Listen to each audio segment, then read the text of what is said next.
Pada tahun 1998, tepat di tanggal 21 Mei 1998, Presiden Soeharto lengser dari jabatannya. Alhasil, pemerintah Orde Baru pun runtuh seketika, dan era reformasi lahir sebagai era baru. Di masa awal reformasi, pemerintah Indonesia dipimpin oleh Presiden B.J. Habibie. Namun, jabatannya sebagai presiden tidak berlangsung lama. Oleh karenanya, pada tahun 1999, MPR menggelar sidang pemilihan presiden dan pemilu legislatif melalui sidang umum MPR. Pemilihan presiden ini terdapat 3 calon presiden, yakni Hamzahas, Megawati Soekarno Putri, dan terutama Kiai Haji Abdurrahman Wahid. 1999 sampai 2004 ada yang terhormat Saudara Abdurrahman Wahid.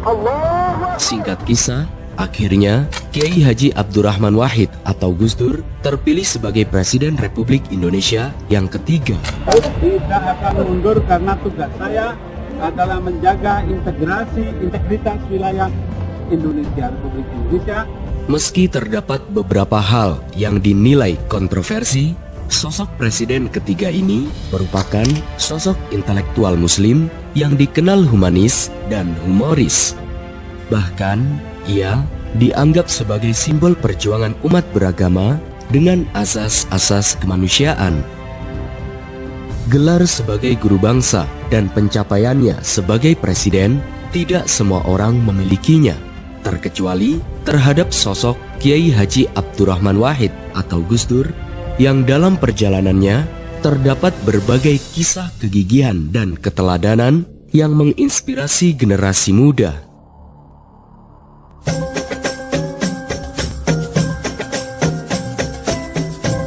Inilah kisah perjalanan hidup sosok cucu pendiri NU Kiai Haji Abdurrahman Wahid atau yang lebih dikenal dengan Gus Dur. Dulu kau sering dilecehkan, presiden kau gak bisa jalan. Dari kursi roda kau tuntun bangsa menuju demokrasi sesungguhnya. Dulu kau dihina, jadi presiden kau buta. Sebenarnya kau telah ajari kita untuk melihat manusia seutuhnya. Membela minoritas, menjunjung toleransi, itu saja kau repot, itu saja kau repot. Menjadi muslimin, menjadi Indonesia, itu saja kau repot, itu saja kau repot. Membela minoritas, menjunjung toleransi, itu saja kau repot, itu saja kau repot. Menjadi muslimin, menjadi Indonesia, itu saja kau repot, itu saja kau repot.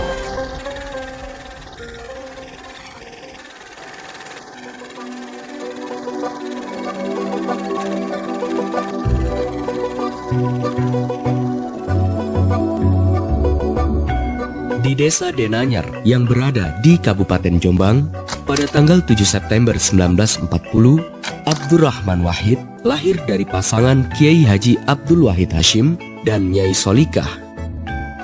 Sebagai cucu dari pendiri organisasi Nahdlatul Ulama Kiai Haji Hashim Asy'ari, Gus Dur kecil sudah menerima pendidikan agama yang kental dari keluarganya.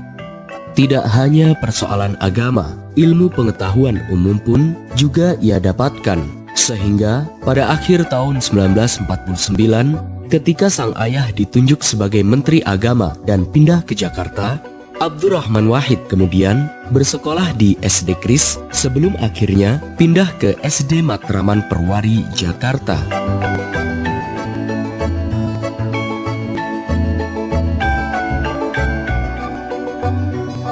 Pada tahun 1954, pada usianya yang ke-12, Abdurrahman Wahid melanjutkan pendidikannya di SMEP atau Sekolah Menengah Ekonomi Pertama di Tanah Abang, Jakarta.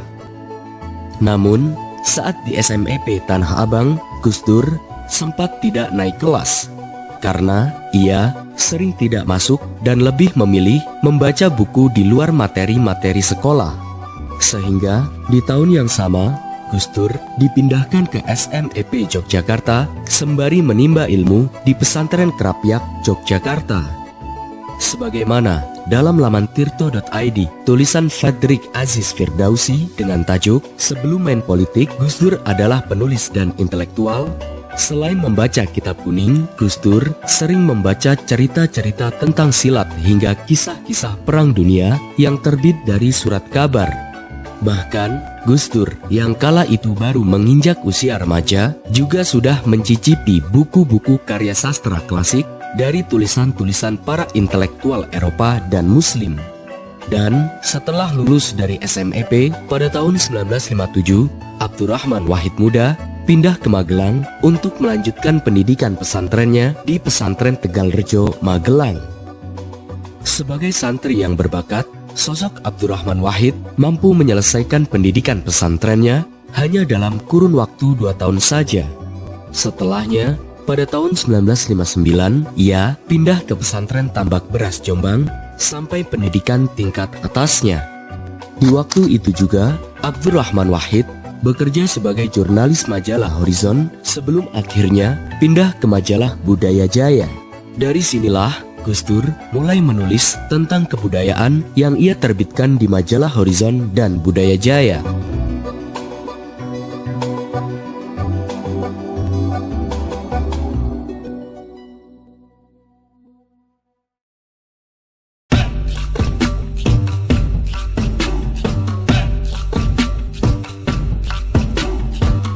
Seiring dengan perburuannya dalam menimba ilmu, pada tahun 1963 atau saat Gus Dur berusia 22 tahun, karena kecerdasan dan berbagai prestasinya, ia menerima beasiswa untuk belajar di Universitas Al-Azhar, Kairo, Mesir. Namun, setibanya di Mesir, sebagaimana dalam jurnal tulisan Firdausyah dengan tajuk Tradisi Keintelektualan, Pemikiran, dan Biografi Abdurrahman Wahid, Gus Dur merasa kecewa karena harus mengulang mata pelajaran yang dulu ia dapatkan di pesantren. Oleh karenanya, Gus Dur lebih sering mengunjungi perpustakaan-perpustakaan di Mesir untuk mendapatkan ilmu baru. Dan pada tahun 1966, Gus Dur memutuskan untuk pindah ke negara Irak dan melanjutkan pendidikannya di Universitas Baghdad. Di Baghdad pula, Gus Dur sering mengunjungi perpustakaan-perpustakaan serta makam-makam para wali, salah satunya yakni Syekh Abdul Qadir Al-Jilani yang merupakan pendiri Jamaah Thariqat Qadiriyah. Setelah menyelesaikan pendidikannya di Baghdad pada tahun 1970, Gus Dur bermaksud untuk melanjutkan pendidikannya ke Eropa. Namun, karena Universitas Baghdad tidak diakui di Eropa, akhirnya Gus Dur lebih memilih menjadi pelajar keliling yang melakukan kunjungan ke kampus-kampus lain. Dan pada akhirnya Gus Dur menetap di Belanda dengan mendirikan Perkumpulan Pelajar Muslim Indonesia dan Malaysia. Setelah setahun berada di Eropa, pada tahun 1971 saat usianya menginjak ke 29, Gus Dur kembali ke Indonesia dan memulai kehidupan barunya sekaligus sebagai awal perjalanan karirnya di Indonesia.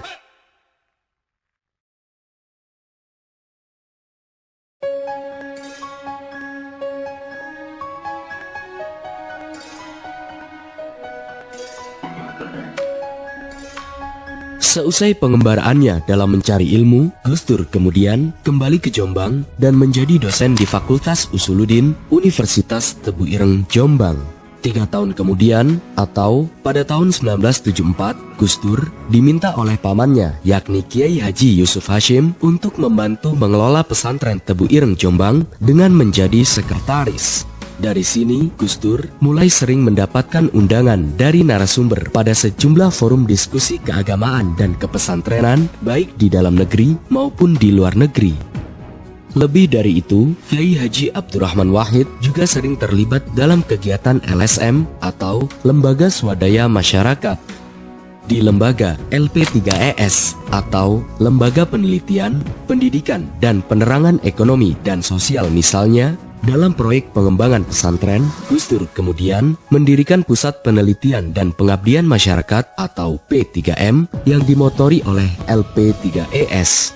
Setelah mendirikan P3M, tulisan Gus Dur tentang dunia pesantren banyak dimuat di berbagai surat kabar seperti Tempo dan Kompas.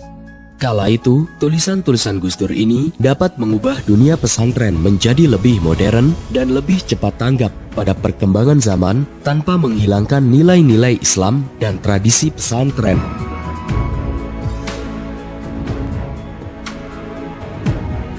Rekam jejak perjalanan Gus Dur dan pemikiran-pemikirannya yang kemudian dikenal luas oleh masyarakat membuatnya terpilih menjadi anggota Dewan Syuriah NU bersama kakeknya Kiai Haji Bisri Syamsuri yang kala itu menjabat sebagai Rois Am Dewan Syuriah NU.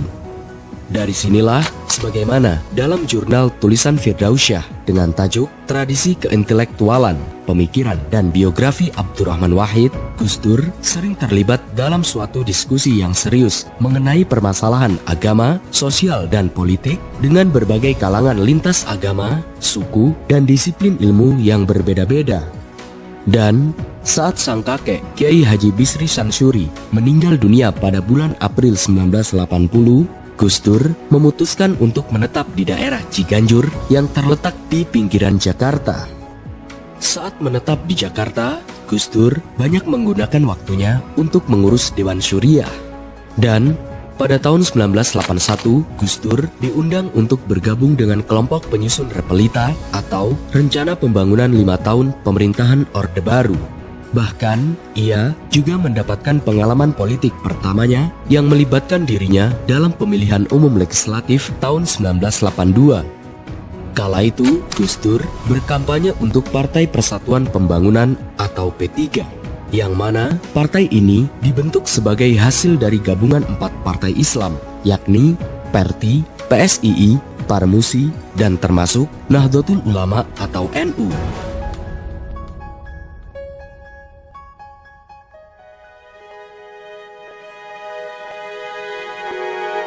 Demikian pula halnya dengan pelaksanaan penghitungan suara yang menentukan jumlah kursi dalam Majelis Permusyawaratan Rakyat. Pada tahun 1983, saat Presiden Soeharto kembali terpilih sebagai Presiden Indonesia yang keempat kalinya, rezim Orde Baru kala itu mengambil langkah dengan menggunakan asas tunggal Pancasila sebagai senjata untuk menghancurkan lawan politiknya.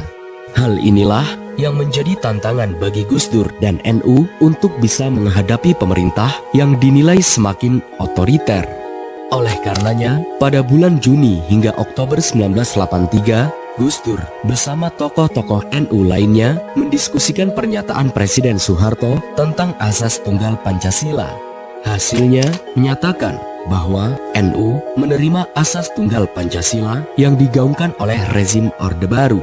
Dan setelahnya, Gus Dur mengundurkan diri dari anggota P3 dan memilih untuk lebih fokus di Nahdlatul Ulama. Oleh karenanya, sebagaimana dalam laman tirto.id, tulisan Alexander Haryanto dengan tajuk Gus Dur, Fakta dan Biografinya, haul 12 tahun wafatnya Sang Kiai pada tahun 1984 dalam Muktamar NU ke-27 yang dilaksanakan di Situbondo, Gus Dur terpilih menjadi Ketua PBNU menggantikan Kiai Haji Idam Khalid. Terpilihnya Gus Dur sebagai Ketua PBNU dilihat positif oleh Presiden Soeharto. Hal ini dikarenakan penerimaan Gus Dur terhadap asas tunggal Pancasila. Sehingga pada tahun 1985, Presiden Soeharto menjadikan Gus Dur sebagai indoktrinator Pancasila. 2 tahun kemudian, atau pada tahun 1987, Abdurrahman Wahid menunjukkan dukungan lebih lanjut terhadap rezim Orde Baru dengan mengkritik Partai P3 dalam pemilihan umum legislatif 1987. Hal inilah yang membuat Partai Golkar semakin kuat dalam parlemen. Bahkan, Gus Dur kemudian menjadi anggota MPR mewakili Partai Golkar. Meskipun Gus Dur disukai oleh Presiden Soeharto, lambat laun sikap kritis Gus Dur terhadap rezim Orde Baru pun mulai nampak. Kala itu, Kiai Haji Abdurrahman Wahid mengkritik proyek pemerintah Orde Baru tentang Waduk Kedung Ombo yang didanai oleh negara asing yang dinilai dapat merusak lingkungan.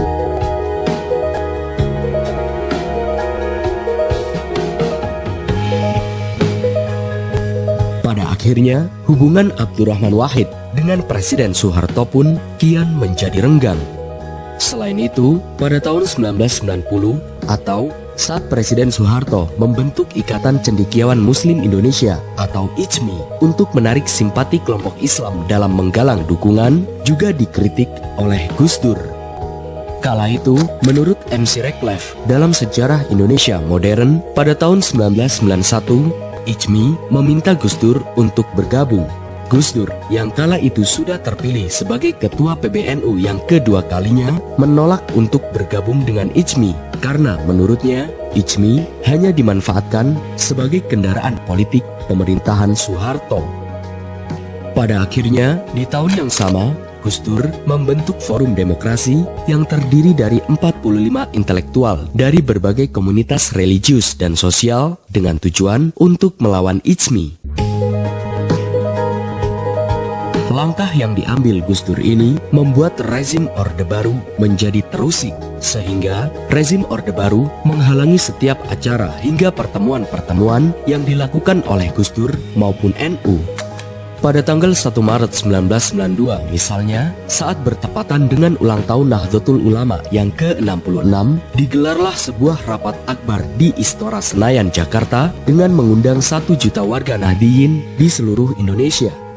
Rapat akbar yang diprakarsai Gus Dur ini, sebagaimana dalam laman tirto.id, tulisan Fredrik Aziz Firdausi dengan tajuk Gus Dur jadi oposisi Soeharto sambil menentang sektarianisme agama, merupakan bagian dari kampanyenya untuk menentang politik rezim Orde Baru. Selain itu, rapat akbar ini juga mendesak pelaksanaan pemilu 1992 yang bebas dari opresi. Namun, hal ini tidak sesuai rencana. Ketika hari pelaksanaan rapat, polisi kala itu menghalangi bus-bus yang membawa ribuan warga NU untuk masuk ke Jakarta. Bahkan, warga NU dari Jawa Timur juga dihalangi untuk bisa ke Jakarta. Akibatnya, hanya sekitar 150 hingga 200 ribu massa yang dapat hadir di Istora Senayan, Jakarta. Menurut Greg Burton dalam tulisannya yang bertajuk Biografi Gus Dur menyebut bahwa penghalangan ini dilakukan atas perintah Presiden Soeharto yang tidak menyukai sosok Gus Dur yang terus mengkritik pemerintahannya. Dari sinilah kita mengetahui bahwa sosok Gus Dur ini merupakan sosok yang berpegang teguh dalam pendiriannya. Meskipun ia dekat dengan pemerintahan Orde Baru, ia juga kerap mengkritik pemerintahan Orde Baru yang semakin otoriter.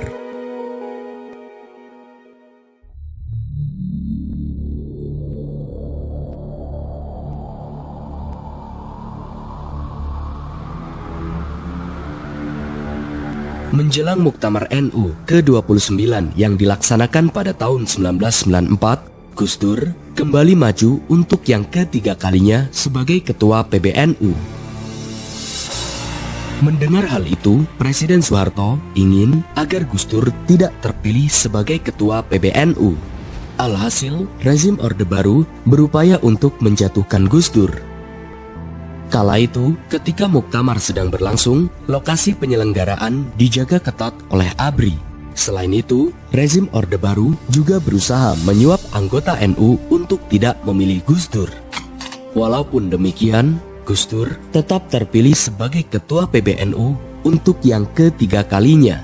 Bahkan, Kiai Haji Abdurrahman Wahid memulai aliansi politik dengan Megawati Soekarno Putri dari Partai Demokrasi Indonesia atau PDI untuk mengkritik rezim Orde Baru. Terhitung sejak saya bacakan pernyataan ini,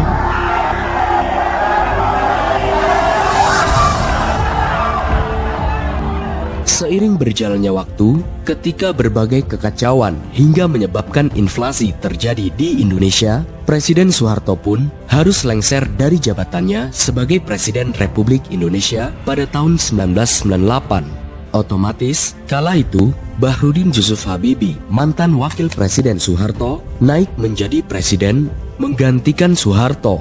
Namun, jabatannya sebagai Presiden tidak berlangsung lama. Akhirnya, pada tahun 1999 dilaksanakan pemilihan presiden dan pemilu legislatif melalui Sidang Umum Majelis Permusyawaratan Rakyat atau MPR. Kiai Haji Abdurrahman Wahid yang kala itu dianggap sebagai simbol perjuangan berhasil mendapatkan suara sebanyak 373 suara dan berhasil mengalahkan Megawati Soekarno Putri yang mendapat suara sebanyak 313 suara. Akhirnya, pada tanggal 20 Oktober 1999, Kiai Haji Abdurrahman Wahid atau yang dikenal dengan Gus Dur dilantik menjadi Presiden Republik Indonesia yang ketiga, menggantikan Presiden Bahrudin Yusuf Habibie. Dan setelah dilantik menjadi presiden, Gus Dur kemudian membuat langkah-langkah membela minoritas dan pada mereka yang tertindas.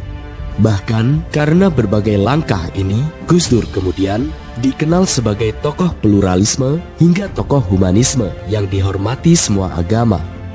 Namun, hal ini dinilai oleh sebagian masyarakat kala itu sangat aneh dan kontroversi.